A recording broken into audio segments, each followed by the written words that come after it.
नमस्कार दोस्तों, स्वागत है आप सभी का आज की इस क्लास में। आज हम देखने वाले हैं भारतीय कला और संस्कृति के मोस्ट इम्पोर्टेंट क्वेश्चन। ये सीरीज आपकी लगातार चलेगी। इस सीरीज के अंदर आपको जितने भी विगत वर्ष में आए हुए क्वेश्चंस हैं उन सभी का आपको रिवीजन कराया जाएगा। ठीक है, तो आज हमारी पहली क्लास है और पहली क्लास में हम लेकर आए हैं आपके लिए बहुत ही बेहतरीन क्वेश्चन, और उन क्वेश्चनों के साथ साथ उन क्वेश्चनों का रिव्यू भी आपको मिलेगा। ठीक है, यानी एक क्वेश्चन से आपके चार और फैक्ट तैयार होने वाले हैं। तो क्लास को अंत तक ज़रूर देखिए। क्लास अच्छी लगे है तो चैनल को सब्सक्राइब ज़रूर कर लें। ठीक है, बढ़ते हैं हम अपनी क्लास के ऊपर। और आज की क्लास का पहला क्वेश्चन देखिए, ध्यान से पढ़िए और उत्तर देने का प्रयास कीजिए। महायान बौद्ध धर्म आस्था के संदर्भ में भविष्य के बुद्ध कौन है? किसे महायान बौद्ध धर्म है उसके अनुसार भविष्य के बुद्ध किसे बताया गया है? किसे बताया गया है? मैत्रेय को भविष्य का बुद्ध बताया गया है। डिटेल देखिए। धर्म ग्रंथों के अनुसार मैत्रेय ऐतिहासिक शाक्य मुनि बुद्ध के उत्तराधिकारी होंगे। ठीक, उन्होंने बुद्ध परंपरा में पृथ्वी पर प्रकट होना है, पूर्ण ज्ञान प्राप्त करना है और शुद्ध धर्म की शिक्षा देनी है। ये आपकी मैत्रेय के बारे में जानकारी हो गई। ठीक है, अगला क्वेश्चन है हमारा, निम्नलिखित में से कौन सा मंदिर चोल साम्राज्य से संबंधित नहीं है? तो कैलाश नाथ मंदिर चोल साम्राज्य से संबंधित नहीं है, बाकी ये तीनों मंदिर चोल साम्राज्य से संबंधित हैं। ठीक है, देखना, डिटेल देखते हैं। तो तंजौर का बृहदेश्वर मंदिर राजा चोल प्रथम द्वारा बनाया गया था। कोरंगानाथ मंदिर श्रीनिवासलुनूर का निर्माण परागत चोल प्रथम द्वारा किया गया था। ठीक, एरावतेश्वर मंदिर धाराशुरम का निर्माण राजा राज चोल द्वितीय चोल प्रथम द्वारा किया गया था। और कैलाश नाथ मंदिर जो कि कांचीपुरम तमिलनाडु का निर्माण पल्लव राजा नरसिम्हवर्म ने करवाया था। किसने करवाया था? पल्लव राजा नरसिम्हवर्म ने करवाया था। और एलोरा का कैलाश नाथर मंदिर राष्ट्रकूट राजा कृष्ण कुमार द्वारा बनवाया गया था। ये थी इन मंदिरों के बारे में सामान्य जानकारी जिसको आपको याद रखना है। अब एक क्वेश्चन था, फैक्ट हमने चार याद किए, तो इस प्रकार हमारे चार क्वेश्चन तैयार हो गए। ठीक है, क्वेश्चन नंबर 3 देखिए, निम्नलिखित लेखकों में से कौन समकालीन समाज की बुराइयों को उजागर करने वाले व्यंग्य के लिए जाना जाता है? तो क्षेमेंद्र, क्या क्षेमेंद्र जो लेखक हैं वो क्या, जो समकालीन समाज की जो बुराइयां हैं उनको उजागर करने के लिए उनके व्यंग्य जाने जाते हैं। ठीक है, देखिए क्षेमेंद्र कौन थे। क्षेमेंद्र 11वीं शताब्दी के एक कश्मीरी कवि थे। उन्होंने संस्कृत में लिखा था कला विलास,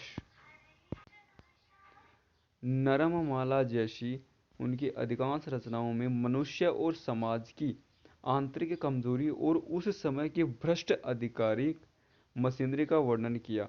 उनकी एक कृति समय मातृका में उन्होंने अति मोहक कंकाली चरित्र का चित्रण किया है, जिनका चित्रण करके वे समाज में आई गिरावट को सुधारना चाहते हैं।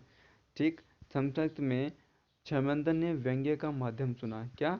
व्यंग्य का माध्यम चुना। उन्होंने मतलब तंज कसे हैं उन्होंने समाज की बुराइयों के ऊपर। ठीक है, अगला क्वेश्चन है हमारा, सबसे बड़ा भारतीय संग्रहालय कौन सा? इनमें से आपको बताना है सबसे बड़ा भारतीय संग्रहालय कौन सा है।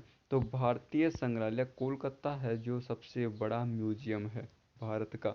ठीक, देखिए उनकी जो स्थापना कब हुई थी। भारतीय संग्रहालय कोलकाता भारत का सबसे बड़ा संग्रहालय, इसकी स्थापना 1814 ईस्वी में की गई थी।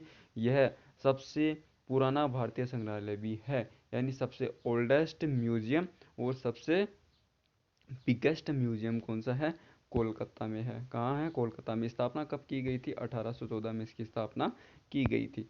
ठीक है, क्वेश्चन नंबर 5 देखिए, कुमारिला भट्ट जो प्रयोग जो प्रयाग के एक हिंदू दार्शनिक और विद्वान थे, निम्नलिखित में से किसके आचार्य थे? तो मीमांसा, किसके? मीमांसा के आचार्य थे। ठीक है, देखिए कुमारिला भट्ट प्रारंभिक मध्य युगीन भारत के एक हिंदू राष्ट्र या ब्राह्मणवादी दार्शनिक और मीमांसा विद्वान थे। वह मीमांसा पर अनेक कई शोध प्रबंधों के लिए प्रसिद्ध थे, जैसे मीमांसा लोकारवर्तिका। मीमांसा का उद्देश्य वेदों की व्याख्या करने के लिए नियम देना था।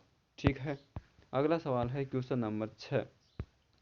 क्वेश्चन नंबर 6 देखिए, डॉक्टर बीसी रॉय राष्ट्रीय पुरस्कार भारत में निम्नलिखित में से किस क्षेत्र में सबसे प्रतिष्ठित पुरस्कार है? तो चिकित्सा का क्षेत्र में ये पुरस्कार दिया जाता है।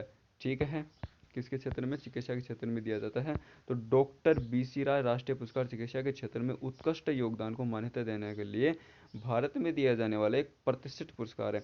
इस पुरस्कार का नाम डॉक्टर बिंधान चंद्र राय के नाम पर रखा गया, जो कि प्रसिद्ध भारतीय स्वतंत्र कार्यकर्ता और चिकित्सक थे, और वे पश्चिमी बंगाल के दूसरे मुख्यमंत्री के रूप में भी कार्यरत थे। ठीक, अगला क्वेश्चन है क्वेश्चन नंबर 7। निम्नलिखित में से कौन भारत की पहली स्वदेशी रूप से निर्मित रंगीन फिल्म थी? किसान कन्या थी जो भारत की पहली स्वदेशी रूप से रंगित रंगीन फिल्म थी।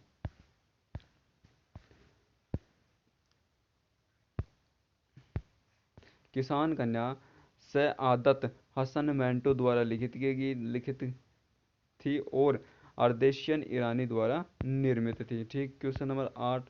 कंबोडिया के अंगकोर वाट मंदिर निम्नलिखित में से किस देवता को समर्पित है? किसको समर्पित है? विष्णु को समर्पित है।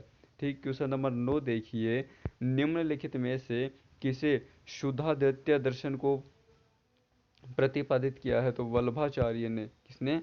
वल्लभाचार्य ने किया है। देखिए डिटेल, सुधादेत्य दर्शन वल्लभाचार्य, जिनका कार्यकाल था 1479 से 1531 ईस्वी द्वारा दिया गया। विशुद्ध रूप से अद्वैत दर्शन है। वल्लभाचार्य वल्लभ संप्रदाय के संस्थापक दार्शनिक और गुरु हैं, जो कृष्ण की पूजा पर केंद्रित एक हिंदू वैष्णव परंपरा है। आज के सेशन का अंतिम क्वेश्चन, मुस्लिम पवित्र पुस्तक कुरान के पहले अध्याय का शीर्षक क्या है? क्या है? अल फातिहा। क्या है? अल फातिहा पहले शीर्षक का नाम है। तो देखिए, अल फतिया मुस्लिम पवित्र पुस्तक कुरान के पहले अध्याय का शीर्षक है। अल फतिया उद्घाटन या खोलने वाला है। जॉर्ज सेल का अनुवाद केवल प्रस्तावना या परिचय के रूप में किया गया है, जो कुरान का पहला अध्याय है। ये थे हमारे आज के भारतीय कला संस्कृति से संबंधित 10 क्वेश्चन। ठीक है, इसकी हमने डिटेल भी हमने की। ये आपका स्टैटिक जीके का पहली क्लास पूरी होती है। उम्मीद करता हूँ ये क्लास आपको अच्छी लगी होगी। क्लास अच्छी लगी हो तो लाइक और शेयर जरूर कर दें। धन्यवाद।